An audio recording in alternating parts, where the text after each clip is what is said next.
Hello दोस्तों, मैं हूं आपकी दोस्त वंदना और मेरे इस यूट्यूब चैनल लीगल चॉइस में आप सबका स्वागत है। दोस्तों, बिल्किस बानो का केस सुप्रीम कोर्ट तक पहुंच चुका है। जी हां, लेफ्ट विंग की लीडर सुहासिनी अली, जर्नलिस्ट रेवती लाल और पूर्व प्रोफेसर रूपरेखा वर्मा ने बिल्किस बानो के अपराधियों की समय से पहले रिहाई के फैसले को सुप्रीम कोर्ट में चैलेंज किया है। वरिष्ठ वकील कपिल सिब्बल ने chief justice of India N V. Ramana और उनके साथ साथ दो और जजेस के सामने भी ये याचिका रखी। उनका कहना था कि इतने जघन्य अपराध के बाद भी गुजरात सरकार ने इन अपराधियों को रिहा कर दिया और उन्होंने ये भी मांग की कि जो कमेटी की जो सिफारिश थी उनके रिकॉर्ड्स को मंगाया जाए, उनको देखा जाए और फिर इनको दोबारा से जेल भेजा जाए। इस पर सुप्रीम कोर्ट ने कहा है कि जो रिहाई हुई है उसका पूरा परीक्षण किया जाना चाहिए कि ये कानून की पॉलिसी के मुताबिक हुई है या नहीं, क्योंकि जो गुजरात सरकार ने ये जो फैसला किया है वो 1992 के कानून के हिसाब से किया है। 1992 के कानून में कोई भी रिस्ट्रिक्शन नहीं थी, यानी कि जो अपराधी जेल में हैं उनकी सजा के ऊपर विचार किया जाना चाहिए। लेकिन साल 2013-14 में इस कानून में बदलाव किया गया था और उसमें ये कहा गया था कि जो ऐसे अपराधी हैं जिन्होंने जघन्य अपराध किया है, जिन्होंने बहुत ही सीरियस अपराध किए हैं, जैसे कि किसी का मर्डर करना, किसी का बलात्कार करना, ऐसे अपराधियों की सजा में कोई छूट नहीं दी जाएगी, उनको अपनी पूरी सजा भुगतनी पड़ेगी। लेकिन इस कानून को नजरअंदाज करते हुए गुजरात सरकार ने इन हत्यारों को, इन बलात्कारियों को स्वतंत्र दिवस वाले दिन स्वतंत्र कर दिया। और सिर्फ रिहा ही नहीं किया गया, इनके बाहर आने के बाद इनको मिठाइयाँ खिलाई गई, इनके टीके किए गए, इनको माला पहनाई गई। ये इन्होंने माला पहनाए जाने वाला काम किया था जो इनको सरकार ने इतनी इज्जत बख्शी। दोस्तों, भाजपा सरकार हमेशा बलात्कारियों की हितैषी रही है, ये सब जानते हैं। इसके ऊपर मैं एक वीडियो पहले बना चुकी हूँ। अगर आपने वो वीडियो नहीं देखी है तो मैं उस वीडियो का लिंक डिस्क्रिप्शन बॉक्स में डाल दूंगी, आप वहां जाकर देख सकते हैं।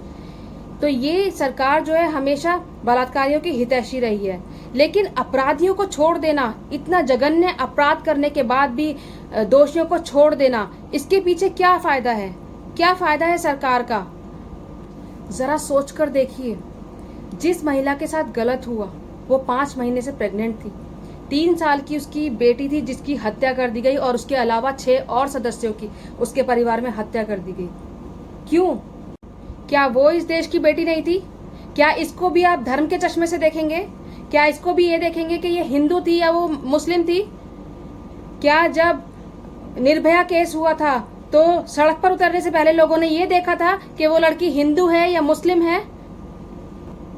क्या ये महिला मुस्लिम है इसलिए अपराधियों का छोड़ा जाना जायज है? क्या ये उन नारियों में शामिल नहीं होती जिनके सम्मान की बात प्रधानमंत्री जी ने अमृत महोत्सव वाले दिन की थी? कहाँ गया बेटी पढ़ाओ बेटी बचाओ वाला नारा? क्या ये देश की बेटी नहीं थी? फिर क्यों इसके अपराधियों को ऐसे छोड़ दिया गया, ऐसे रिहा कर दिया गया? आखिर क्या फायदा था सरकार का? क्या चाहती है सरकार? और तो और जब इनका विरोध होने लगा तो गोधरा के विधायक ने क्या कहा जानते हैं आप लोग? उनका कहना था कि ये तो ब्राह्मण हैं, इनके तो संस्कार भी अच्छे हैं। वाह, क्या संस्कार हैं! ये संस्कार हैं? 5 महीने से प्रेग्नेंट लेडी का बलात्कार कर देना, ये संस्कार हैं? अगर ये संस्कार है तो थू है ऐसे संस्कारों पर। क्या है इस बयान का मतलब?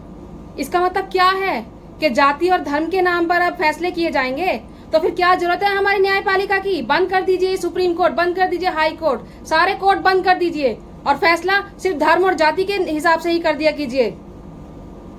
बड़े ही शर्म की बात है कि जो दुनिया का सबसे बड़ा लोकतंत्र है, जहां संविधान चलता है, ये हो रहा है। वहां पर कानून की धज्जियां उड़ाई जा रही हैं। सरकार खुद कानून चला रही है, अपने हाथ में ले लिया पूरा कानून।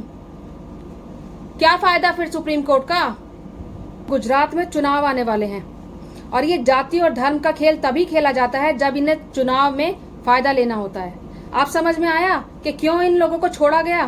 क्यों इन अपराधियों को इतने जघन्य अपराध के बाद भी रिहा कर दिया गया? क्या फायदा है सरकार का? अब आपको पता चला, ये फायदा है सरकार का। दोस्तों, बेटी चाहे किसी की भी हो, आपकी हो, मेरी हो या किसी और की हो, किसी भी धर्म की हो, हिंदू हो, मुसलमान हो या कोई भी हो, धर्म से कुछ भी हो, जाति से कुछ भी हो, वो सिर्फ इस देश की बेटी है और कोई भी उस बेटी के साथ ऐसा करे, वो गुनाह, वो अपराध माफ़ी के काबिल नहीं है। फिलहाल केस सुप्रीम कोर्ट में पहुंच चुका है और सुप्रीम कोर्ट ने केंद्र सरकार और राज्य सरकार को नोटिस जारी किया है। 2 हफ्ते बाद इसकी सुनवाई है। उम्मीद करती हूँ कि जो फैसला आएगा वो बिल्किस बानो के हित में आएगा। ये सब देखकर कानून पर से विश्वास बिल्कुल उठ चुका है, पर अभी भी उम्मीद की एक किरण बाकी है। आखिर में आपसे एक ही बात कहना चाहूँगी, देश में बहुत कुछ गलत हो रहा है। गलत के खिलाफ आवाज़ उठाना शुरू कीजिए, वरना आगे जाके पछताना पड़ेगा। धन्यवाद।